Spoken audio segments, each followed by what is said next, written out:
नमस्कार, अनादि टीवी देख रहे हैं आप और मैं हूं आपके साथ अनुपमा खोपरे। और अनादि विशेष में आपका स्वागत है, जिसमें आज बात करेंगे विश्व खाद्य हानि जागरूकता दिवस की। विश्व खाद्य हानि जागरूकता दिवस 29 सितंबर को ही बीता है, लेकिन हमें ये जानने की जरूरत है कि भोजन को बचाने का कोई एक दिन नहीं होता, बल्कि साल भर भोजन को बर्बादी से बचाने की जरूरत है। पूरी दुनिया में 78 करोड़ लोग भोजन के अभाव में भूखे पेट सोते हैं। दूसरी तरफ पूरी दुनिया में तकरीबन 30% भोजन बर्बाद हो जाता है। जरा सोचिए, ये भोजन उन लोगों के पेट तक चला जाए तो भूखे हैं, तो दुनिया में किसी को भी भूखा नहीं सोना पड़ेगा। बहुत पहले एक किताब लिखी गई थी, वर्ल्ड हंगर 12 मिथ। इस किताब में बताया गया था कि किस तरह रोटियों के बाजार में भूखे लोग घूम रहे हैं, और उनमें से कुछ लोग तो ऐसे हैं जिनके पास रोटियां खरीदने के पैसे नहीं हैं। दरअसल हमारी दुनिया में किसी भूखे को भोजन देने से बेहतर भोजन को फेंकना समझा जाता है। ये बात सुनने में बड़ी अजीब लगे, लेकिन कहीं ना कहीं सच्चाई यही है। क्योंकि ये बात सच नहीं होती तो दुनिया में 1.6 अरब टन भोजन बर्बाद नहीं होता। इसलिए सबसे बड़ी चुनौती है भोजन की बर्बादी को रोकना, और हम इस चुनौती के सामना कैसे कर सकते हैं, इस पर आज बातचीत करने की कोशिश करते हैं। लेकिन पहले देखिए ये रिपोर्ट।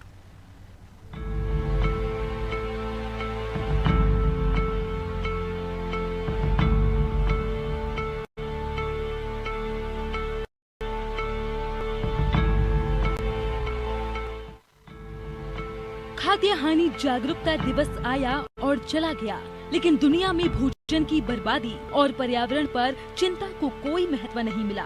सच तो ये है कि दुनिया में आज भी 78 करोड़ लोग भूखे पेट सोते हैं, जबकि दूसरी तरफ दुनिया में 30% खाना बर्बाद हो जाता है। जो 30% खाना बर्बाद होता है वो लगभग 1.5 अरब लोगों को खाना देने के लिए पर्याप्त है। इसका अर्थ ये है कि यदि खाना बर्बाद होने से रोक लिया जाए तो जो 78 करोड़ लोग भूखे पेट सोते हैं उन्हें भूखे ना सोना पड़ेगा। एक तरफ ग्लोबल हंगर इंडेक्स में भारत का 107वां नंबर है और दूसरी तरफ खाने की बर्बादी के मामले में भारत विश्व के शीर्ष 10 देश में शामिल है। संयुक्त राष्ट्र के खाद्य एवं कृषि संगठन के अनुसार मानव उपभोग के लिए उत्पादित भोजन का लगभग 1/3 हिस्सा हर साल खो जाता है या बर्बाद हो जाता है। ये लगभग 1.3 बिलियन टन भोजन है, जिसका मूल्य लगभग 1 ट्रिलियन अमेरिकी डॉलर है। खाद्य हानि और बर्बादी खाद्य आपूर्ति परिवहन के विभिन्न चरणों में होती है, जिसमें उत्पादन से लेकर प्रसंस्करण, परिवहन, वितरण और खपत शामिल है। यह अपर्याप्त बुनियादी ढांचे, खराब प्रबंधन प्रथाओं और उपभोक्ता व्यवहार के कारण हो सकता है। कुछ दिन पहले ही मध्य प्रदेश के कुछ क्षेत्रों से खबर आई थी कि किसानों ने टमाटर अपने खेत में मवेशियों को खिला दिया। इसका कारण भी खराब प्रबंधन है। इस वर्ष के अंतर्राष्ट्रीय खाद्य हानि और अपशिष्ट जागरूकता दिवस का विषय खाद्य हानि और अपशिष्ट को कम करना, खाद्य प्रणालियों को बदलने के लिए कार्रवाई करना है। एफओ सार्वजनिक और निजी क्षेत्र दोनों को कार्रवाई को प्राथमिकता देने और खाद्य हानि और बर्बादी को कम करने और बेहतर और लचीला तैयार बनाने की दिशा में नवाचार के साथ आगे बढ़ने के लिए बुलाएगा। संयुक्त राष्ट्र संघ का कहना है कि विशेष रूप से 2014 के बाद से भूख से प्रभावित लोगों की संख्या धीरे धीरे बढ़ रही है और हर दिन टनों खाद्य भोजन खो जाता है या बर्बाद हो जाता है। भोजन की हानि और बर्बादी को कम करने का महत्व। भोजन की हानि और बर्बादी के कारण खाद्य प्रणालियों की स्थिरता एक गंभीर मुद्दा बन गई है। जल, भूमि, ऊर्जा, श्रम और पूंजी सहित सभी संसाधन जिनका उपयोग भोजन बनाने के लिए किया गया था, खो जाने पर बर्बाद हो जाते हैं। इसके अतिरिक्त भोजन की बर्बादी और हानि के लैंड फिलिंग से ग्रीन हाउस गैस उत्सर्जन होता है, जो जलवायु परिवर्तन में योगदान देता है। भोजन की हानि और बर्बादी खाद्य सुरक्षा और भोजन की उपलब्धता पर भी नकारात्मक प्रभाव डाल सकती है और भोजन की लागत बढ़ाने में योगदान कर सकती है। संयुक्त राष्ट्र के खाद्य और कृषि संगठन के अनुसार सतत विकास लक्ष्य 12 के लक्ष्य 1, 2 और 3 तक पहुंचने में 7 साल शेष हैं। खाद्य हानि और बर्बादी को कम करने के लिए कार्रवाई में तेजी लाने की तत्काल आवश्यकता है। भारत में शादियों में जिस तरह खाने का प्रदर्शन और फिर बर्बादी की जाती है, वह सबसे बड़ी चिंता बनता जा रहा है। क्या हम इस बर्बादी को रोक सकते हैं? यह सबसे बड़ा सवाल है।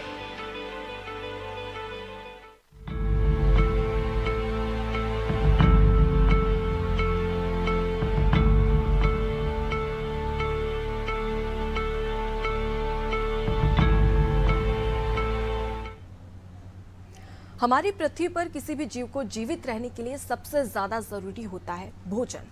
ये जीव जंतु के लिए भी और मनुष्य के लिए भी बेहद उपयोगी होता है। इसके बिना जीवन की कल्पना नहीं की जा सकती। लेकिन सवाल यही कि आखिर हम इतना भोजन बर्बाद क्यों कर रहे हैं। ये आंकड़े कहीं ना कहीं चौंकाने वाले हैं कि इससे साफ जाहिर होता है कि हम भोजन की बर्बादी साफ तौर पर कर रहे हैं। जब एक किसान भोजन की बुआई, फसल की बुआई से लेकर कटाई तक भगवान की पूजा अर्चना करता है और भगवान को धन्यवाद देता है, उसके बावजूद भी दूसरी ओर देखा जाए तो इस प्रकार की स्थिति आखिर क्यों? आज इसी पर चर्चा करेंगे। हमारे साथ में वरिष्ठ पत्रकार देवदत्त दुबे जी जुड़ गए हैं। देवदत्त जी, विश्व खाद्य हानिकारक जागरूकता दिवस 29 सितंबर को मनाया जाता है, लेकिन उसके बावजूद भी अरबों टन भोजन बर्बाद हो रहा है, ऐसा क्यों? देखिए, जिस चीज के प्रति हम आस्था श्रद्धा रखते हैं या जिससे मोह रखते हैं, जिसको चाहते हैं, उसको हम बर्बाद नहीं करते। ये जो मानसिकता है भोजन के प्रति, और खासकर वो लोग बर्बाद करते हैं जिनको मेहनत से नहीं मिलता और जिन्होंने मेहनत देखी नहीं। आप और हम तो जिस मौसम में घर से बाहर नहीं निकलते, जब आधे आधे पैर तक कीचड़ रहता है, तब किसान खेत में उसकी निदाई करता है। इसके पहले खेत को जोतता बखरता है और एक एक बीज डालता है, एक एक बीज की निदाई गुड़ाई होती है और फिर उसमें सिंचाई होती है, और जब पक जाती है फसल तब उसको काट के लाता है। उसकी मेहनत देखिए आप कितनी ज़्यादा है। धूप में जब अंगारे जैसी धूप पड़ती तब वो कटाई करता है। जब बरसात में उसके आधे पैर खेत में चले जाते हैं तब वो उसकी बोवनी करता है। और ठंड में जब हमारा रजाई में दुबके होते हैं तब वो खेत में पानी से सिंचाई करता है गीला होकर। उस मेहनत को यदि लोग बर्बाद करेंगे तो मुझे लगता है कि दुरुपयोग ही दुख है और सदुपयोग ही सुख है। एक तरह से दुरुपयोग है जिसके कारण ही दुख है, और ये नहीं समझ में आता लोगों को कि कितने लोग बेचारे भूखे हैं। मैंने कई बार देखा कि शादी समारोह या किसी फंक्शन की जूठी पत्तल है, वहाँ भी बच्चे या बूढ़े बेचारे उसमें से दाना ढूंढते हैं। तो ये एक तरह से अमानवीयता है और ये कष्ट का कारण है। और यदि इसकी समझ आ जाए सदुपयोग करने की, तो लोगों के जीवन में बहुत परिवर्तन आ जाए। खासकर उन लोगों को जीवन में खुशहाली ला सकते हैं जो भूखे पेट सो जाते हैं। माँ कई बार एक रोटी होने पर बच्चे को आधी आधी खिला देती है, खुद भूखी सो जाती है। तो ये जो दुरुपयोग कर रहे हैं लोग, इसकी आज नहीं तो कल, अब हमारा अध्यात्म कहता है जैसा करोगे वैसा भरोगे। तो यदि आज नहीं तो कल आपको इसको भुगतना पड़ेगा, इसका ब्याज सहज चुकाना पड़ेगा, क्योंकि ये बहुत मेहनत कश और पसीने की हर विपरीत मौसम में काम करने के बाद आती है फसल घरों में। और उसके बाद और अन्न क्या है, अन्न अपने पूजा जाता है। हम देखें होली पे वो बाल जला के पूजा करते हैं, और अन्न देवता की तो हमेशा, और पहली रोटी हम गाय को देते हैं, आखिरी कुत्ते को देते हैं। ये हमारे यहाँ विधान है। जब हम जानवरों तक को वो करते हैं तो मनुष्य के लिए क्यों नहीं, उसके लिए बर्बादी करते हैं। और एक और आजकल फैशन चला है अनुपमा जी, कि कुछ लोग सोशल मीडिया पे कोई गरीब आदमी यदि कहीं पार्टी में कुछ प्लेट में भर लेता है तो उसकी फोटो वायरल करेंगे, जबकि फोटो वायरल वो होना चाहिए जो गरीब आदमी अपनी प्लेट में छोड़ देता है महंगा खाना। वो तो भूखा है तो वो तो खाएगा, रख लिया उसने रसगुल्ले या कुछ रख लिए, तो वो फोटो वायरल लोग बहुत करते हैं। ये कभी नहीं करते कि किस तरह से लोग बर्बाद करते हैं। मुझे लगता है देवदत्त जी, हमें बचपन से ये सिखाया जाता है कि किस प्रकार से भोजन की बर्बादी नहीं करना चाहिए। सबसे पहले अगर आप भोजन ग्रहण करते हैं तो माता अन्नपूर्णा को भोग लगाए, उनकी पूजा पाठ करें, उनको धन्यवाद दें और उसके बाद भोजन ग्रहण करें। ये हमारे संस्कारों में हमें सिखाया जाता है माता पिता के द्वारा। उसके बावजूद भी भोजन की इस प्रकार की बर्बादी, इससे क्या समझा जाए कि जागरूकता की कमी है मनुष्य में या फिर करुणा की? बिल्कुल, ये जागरूकता की भी कमी है, अमानवीयता है, और मैंने जैसे पहले कहा ये दुरुपयोग है, और इसका दुख उसको भुगतना ही पड़ेगा जो ये दुरुपयोग करेगा। क्योंकि अपने यहाँ तो हर चीज का विधान है। सनातन धर्म क्या है, केवल बातों के लिए, बहस के लिए थोड़ी है। सनातन धर्म हमारा सब सिखाता है। जैसे हम सुबह उठते हैं तो कराग्रे बस्ती लक्ष्मी करते हैं, फिर जब पृथ्वी माता पर पैर रखने के पहले कहते हैं मंत्र, भोजन के पहले का मंत्र है अस्वनरो भूत्वा। तो ऐसे सब चीजों के मंत्र हैं हमारे यहाँ। हर चीज एक उससे जुड़ी हुई, क्योंकि शक्ति तो है। आज आप बताएं कि हम कुछ भी खाएं, सलाद में हरा नीला कुछ भी खाते हैं, लेकिन खून लाल बनता है।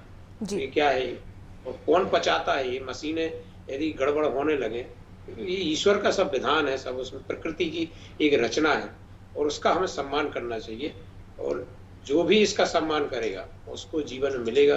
अन्यथा देखा होगा कई लोगों को कि जब फंस जाते हैं कहीं बाढ़ में, कहीं गड्ढे में, कहीं भूकंप में, कहीं भी, तब वो तरसते हैं। मैंने कई लोगों को सुना है कि उन्होंने पत्तियां खा के जीवन बिताया उस दिनों में। तब वो याद आता होगा कि हमने कैसे रोटी और सब्जी और मिठाई छोड़ देते थे थाली में।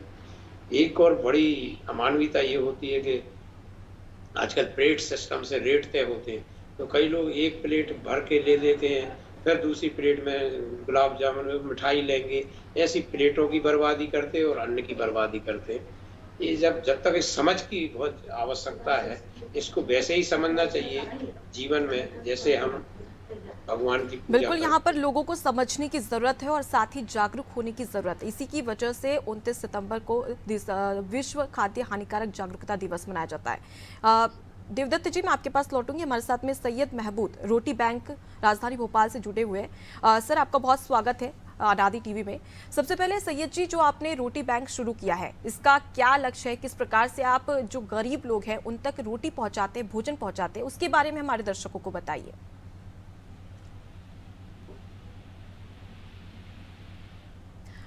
सैयद जी, आप तक मेरी आवाज पहुंच रही है?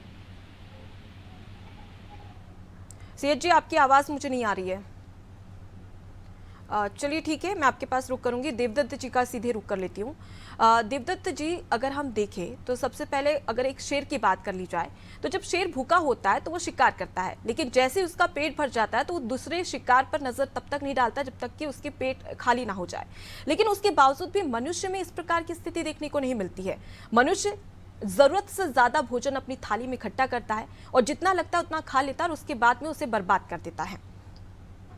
बिल्कुल अनुपमा जी, केवल थाली में बल्कि उसकी संग्रह करने की प्रवृत्ति है जी। विवेक ईश्वर ने मनुष्य को दिया है और विवेक का काम करते पशु पक्षी हैं। विवेक मनुष्य अपने आप को बहुत वो समझता है, लेकिन आप देखेंगे कि आप तो मेहनत करोगे, कमाओगे, तब जाके आप अच्छी मिठाई खा पाओगे। लेकिन आप चले जाओ किसी मिठाई की दुकान पे, मक्खियाँ खा रही हो तो आप कहो कि हम अच्छे, तो वो तो उनको और ज्यादा सुविधा है। लेकिन आपको विवेक ये दिया है कि आप दुरुपयोग ना करो। आप कितना इसमें संयम की जरूरत है। कैसे लोग ऐसे बर्बाद कर देते हैं। ये ऑक्सीजन जैसे शरीर के लिए जरूरत है, यदि ऑक्सीजन ना मिले तो क्या होगा? अभी कोरोना काल में देखा हमने कितने लोग मौत के शिकार हो गए। तो ऐसे ये भोजन है। भोजन के बारे में तो बड़ा हो, जैसा खाओ अन्न वैसा हो मन।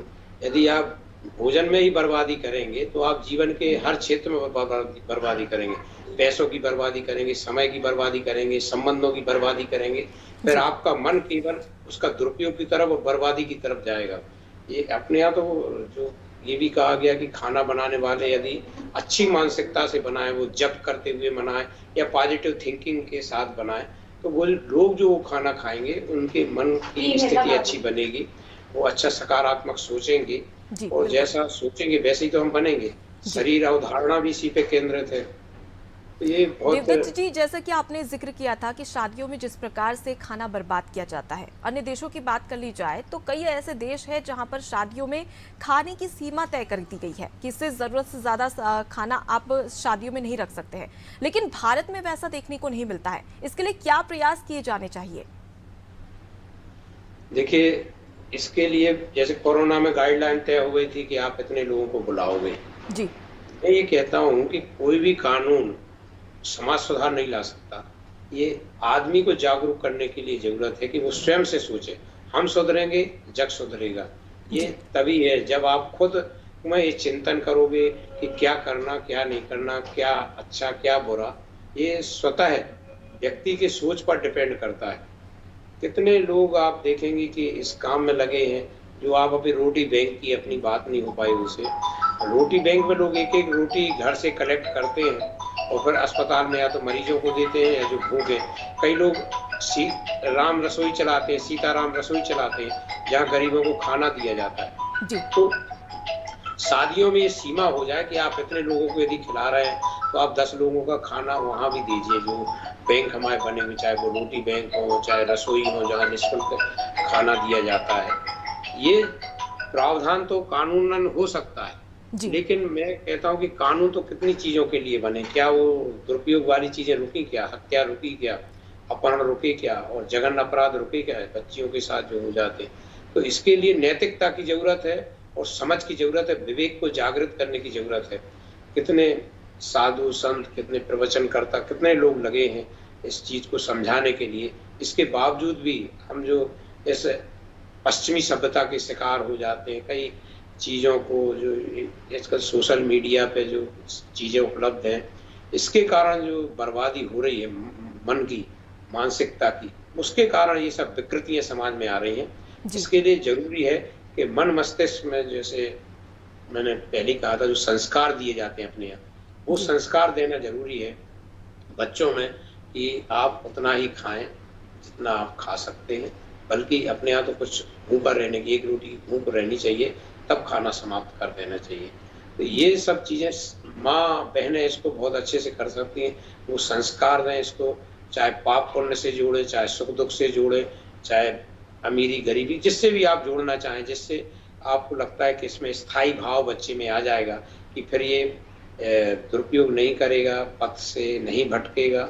ये चीजें हैं जो समझाने की जरूरत है। तो बिल्कुल अपने माता पिता के द्वारा बच्चों को जागरूक करने की भी यहाँ पर बेहद ज़्यादा ज़रूरत है। लेकिन देवदत्त जी, मैं आपको एक आंकड़े बता देती हूँ। हम सबसे पहले बात करें मध्य प्रदेश की, तो मध्य प्रदेश में कुपोषण में मध्य प्रदेश का देश में तीसरे नंबर पर स्थान है। इससे साफ जाहिर होता है कि कहीं ना कहीं राज्य सरकार की ओर से तमाम जो योजनाएं पहुँचाई जा रही है, चाहे हम आंगनबाड़ी की बात करें और बच्चों को भरपूर और पोषित आहार देने की बात करें, लेकिन उसके बावजूद भी यहाँ पर नाकामियाँ क्यों साबित हो रही हैं? देखिए, बहुत सारी चीजें हैं जो आप लगातार चर्चा कर रहे हैं। आप सोच सकते हैं कि जब ये आंगनबाड़ी के बच्चों के पोषण आहार के टेंडर चलते हैं तो उसमें लड़ाई झगड़े होते हैं, सिफारिशें लगती हैं। मतलब आप सोचिए कि बच्चों का निवाला छीनने के लिए प्रतिस्पर्धा चलती है। ये मानसिकता का तो खेल है। अन्यथा लोग एक तरफ दान देते हैं, दूसरी तरफ उसमें कमाने का, और कमाने की भी हद है। ऐसा सड़ा गला खाना कई बार सप्लाई हो जाता है कि बच्चे खा के बीमार पड़ जाते हैं। जबकि होना ये चाहिए कि इसमें तो कोई दानी लोग आए जिनके मन में भाव हो कि हमें अच्छा करना है, हम बच्चों को कुपोषण से कैसे बचाएं, उनको पौष्टिक आहार दें, इस मानसिकता के लोग आना चाहिए। तो उसमें दलाल टाइप के और अमानवी लोग आते हैं जिनको केवल हवस है पैसा कमाने की, तो उसमें भी कटौती करते हैं। तो ये बड़ी विडंबना है। आप देखेंगे दूध में यूरिया मिला के लोग बेच देते हैं पैसे कमाने के लिए। वो ये नहीं सोचते कि छोटे छोटे बच्चे यदि इस दूध को पिएंगे तो उनकी क्या स्थिति होगी, कोई बीमार वृद्ध व्यक्ति इस दूध को पिएगा तो उनको क्या होगा। ये पाप पुण्य समझ ही नहीं रहे हैं। और इसीलिए कई बार मैं देखता हूँ, मैं तो ये चिंतन करता हूँ कि कई बार हम और आप बहुत दुखी होते हैं कि घटनाएं हो जाती कि लोग गए और खत्म हो गए, या पूरे परिवार से तो कई बहुत सारी चीजें होती हैं। जैसे केदार धाम में घटना हुई थी। कि क्या है, यही सब तो है कि जो हम करते हैं उसी का हमें कहीं ना कहीं अपना पड़ता है। इसलिए विवेक ईश्वर ने दिया है मनुष्य को, उसका उपयोग करें और दुरुपयोग को रोकें। किसी भी क्षेत्र में दुरुपयोग नहीं होना चाहिए, क्योंकि दुरुपयोग ही दुख है और सदुपयोग ही सुख है। तो जिसने इस मंत्र को समझ लिया, मुझे लगता है वो फिर ऐसा नहीं करेगा। आजकल तो शादियों में स्टेटस सिंबल बन गया है कि हम कितनी, आप समझे कि वो एक बार व्यंग्यकार कह रहा था कि एक ट्रॉली लगाओ, साथ में उसमें प्लेट रखो, फिर यहाँ से वहां तक जाओ। वृद्ध आदमी तो पूरी स्टॉल तक जा ना पाए, तो इतने स्टॉल लगाते। फिर वो कहते हैं बड़ी शान से कि हमने अपने बच्चे की शादी में इतने स्टॉल लगाए थे, इतने प्रकार के खाना रखे थे। क्या होना है सबसे? इन सबसे कुछ नहीं होना। यदि धन्य है वे लोग जो बहुत कम में अपना खर्चा शादी करते हैं और फिर उस जो बची हुई राशि को गरीबों में खिलाते हैं। मैं कहता हूँ गाय को आप घास खिला दो, वो ज्यादा पुण्य का काम है बजाय आप इसके। तो लोगों ने अभी भीतरी और बाहरी दुनिया में अंतर नहीं समझा अनुपमा जी। लोग आडंबर में जीना चाहते हैं, पाखंड में, जैसे आज मेकअप की दुनिया चली है ना, तो हम ऐसा अच्छा दिखना चाहते हैं लेकिन अंदर से अच्छा नहीं होना चाहते। जैसे सुबह से आप देखती होंगी कि व्हाट्सएप पे अमूल्य वचन आते हैं, तो हम उनको फॉरवर्ड कर देते हैं, आत्मसात नहीं कर पाते। यही दुनिया की हालत हो गई है कि वो बहुत नकली जिंदगी जी रहा है, जी असली स्वांता है सुखाए किसमें ये समझ ही नहीं पा रहा है। जी। बिल्कुल, और ऐसे में लोगों की जागरूकता कहीं ना कहीं यहाँ पर नहीं देखने को मिल रही है और इसी की वजह से ऐसी स्थिति देखने को मिल रही है। फिलहाल मैं आपके सामने एक आंकड़े प्रस्तुत करना चाहूंगी। ग्लोबल हंगर इंडेक्स में भारत का 107वां स्थान 2022 की रिपोर्ट में आई।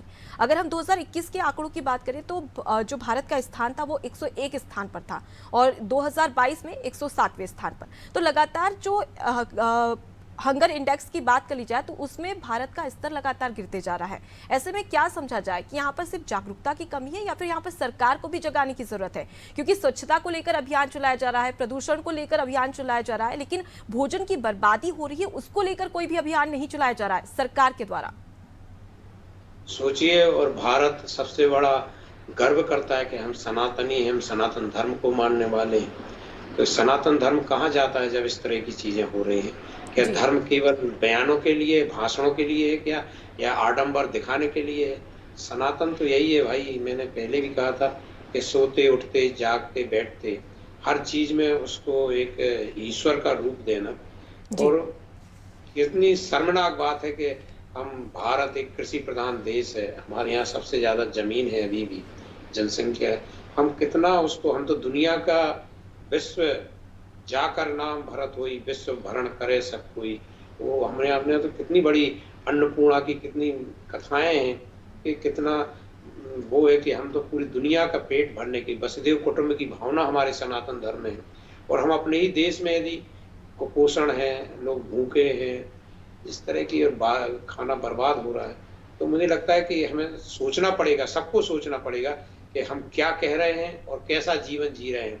इसमें अंतर नहीं होने चाहिए। कथनी और करनी में जो भेद है, इसी के कारण ये स्थिति बन रही। बहुत शर्मनाक स्थिति है कि हमें अब उठना चाहिए, जागरूकता बढ़ना चाहिए। हम बहुत आधुनिकता का धम्म भरते हैं, हम बहुत प्रोग्रेसिव हो रहे हैं, हम बहुत बिल्कुल। तो अपने आप यहाँ पर जागरूकता की कमी और साथ ही जिस प्रकार से हमारे धर्म के में और साथ ही संस्कृति में जो हमें शिक्षा दी जाती है उसका निर्वहन भी हम ठीक प्रकार से नहीं कर पा रहे, और यही स्थिति हमारे सामने आंकड़ों के जरिए जाहिर हो रही है। फिलहाल के लिए बहुत शुक्रिया देवदत्त जी हमसे बातचीत करने के लिए।